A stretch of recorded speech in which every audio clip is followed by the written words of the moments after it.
बंगाल बंगाल की सबसे प्रसिद्ध घटना प्लासी का युद्ध है। प्लासी का युद्ध कंपनी और बंगाल के नवाब सिराजुद्दौला के बीच। प्लासी का युद्ध प्लासी मुर्शिदाबाद से 32 किलोमीटर दूर नदिया ज़िले में गंगा की सहायक नदी भागीरथी नदी के तट पर हुआ था। सिराजुद्दौला के दो सहायक राय दुर्लभ और मीर जाफ़र युद्ध स्थल में ही निष्क्रिय रहे, क्योंकि उनका उद्देश्य ही सिराजुद्दौला को मृत्यु के घाट उतरवाना था। सिराजुद्दौला के सहायक मीर मदान और मोहन लाल ने बहादुरी से अंग्रेजी सेना का मुकाबला किया, लेकिन वो युद्ध में हार गए। सिराजुद्दौला पराजित होकर युद्ध स्थल से भाग गया। मीर जाफ़र के पुत्र मीरन के आदेश पर मोहम्मद बेग ने सिराजुद्दौला की हत्या करवा दी और 29 जून 1757 को मीर जाफ़र बंगाल का नवाब बना। सिराजुद्दौला के जो विरोधी लोग थे वो चार थे: प्रधान सेनापति मीर जाफ़र, यार लतीफ़, दीवान राय दुर्लभ, बंगाल का बैंकर जगत सेठ। लेकिन इन चारों लोगों से मिलवाने वाला जो व्यक्ति था उसका नाम था अमीर चंद। रॉबर्ट क्लाइव एक धनी व्यापारी अमीर चंद के माध्यम से इन चारों विरोधी लोगों से मिला था। व्यापारी अमीर चंद ने रॉबर्ट क्लाइव को धमकी दी कि मुझे 30 लाख रुपए और ख़जाने का आधा हिस्सा दे दो, नहीं तो नवाब को सारा सच बता दिया जाएगा। कुछ दिन बाद क्लाइव ने अमीर चंद की हत्या करवा दी ताकि कोई समस्या ही न रहे। प्लासी के युद्ध में क्लाइव की सेना में 950 यूरोपीय पैदल सिपाही, 100 यूरोपीय तोपची, 50 नाविक और 2100 भारतीय सिपाही शामिल थे और नवाब की सेना में 50,000 सिपाही थे। तो क्लाइव ने प्लासी के युद्ध में जीत हासिल करने के बाद मीर जाफ़र को बंगाल का नाम मात्र का कठपुतली का नवाब बना दिया। लेकिन धीरे धीरे मीर जाफ़र को ये एहसास हो गया कि उसने बहुत बड़ी भूल कर दी है और इन सब चीज़ों से बचने के लिए उसने अपने दामाद मीर कासिम को बंगाल का नवाब बनाया।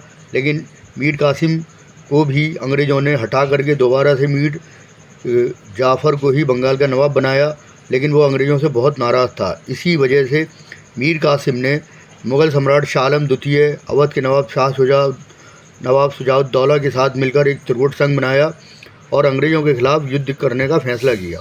ठीक है, इस संघ की संयुक्त सेना में 40 से 60 हज़ार के मध्य इनकी सेना थी। अंग्रेज़ों की सेना में 7,072 सैनिक और 20 तोपें थीं। अंग्रेज़ी सेना का सेनापति हेक्टर मुनरो था, यानी कि बक्सर की विजय का असली जो नायक था उसका नाम था हेक्टर मुनरो। संयुक्त सेना के 20,000 सैनिक मारे गए और कंपनी के 847 सैनिक मारे गए। मुग़ल सम्राट शाह आलम द्वितीय को अंग्रेज़ों की शरण लेना पड़ी। अवध का नवाब भी अंग्रेज़ों की अधीनता में आ गया। अब 10 नवाब मीर कासिम दिल्ली की ओर भाग गया। मई 1765 में रॉबर्ट क्लाइव भारत आता है। आते ही वह दोनों दिल्ली और अवध से इलाहाबाद की संधि करता है और इस तरीके से इलाहाबाद की संधि 12 अगस्त 1765 को हुई। ये संधि कंपनी और मुग़ल सम्राट शाह आलम द्वितीय के बीच हुई थी। इस संधि पर हस्ताक्षर करने वालों में मुग़ल सम्राट शाह आलम द्वितीय, बंगाल का नवाब नजमुद्दौला और रॉबर्ट क्लाइव थे। तो रॉबर्ट क्लाइव ने मुग़ल सम्राट से जो संधि की उसकी कुछ शर्तें थी जो सामने आपके उपस्थित हैं, तो ध्यान से देख लीजिए इन शर्तों को। मुग़ल सम्राट ने फरमान द्वारा बंगाल, बिहार, उड़ीसा की दीवानी अंग्रेज़ों को दे दी। मुग़ल सम्राट को इलाहाबाद और कड़ा का हिस्सा जिला दे दिया गया।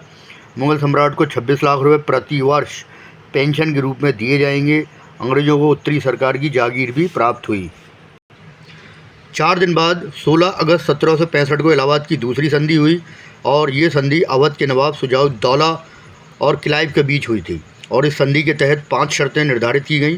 पहली, कड़ा और इलाहाबाद मुग़ल सम्राट को दे दिए जाएंगे। कंपनी को युद्ध के हट जाने के रूप में 50 लाख रुपए और चुनार का दुर्ग दिया जाएगा।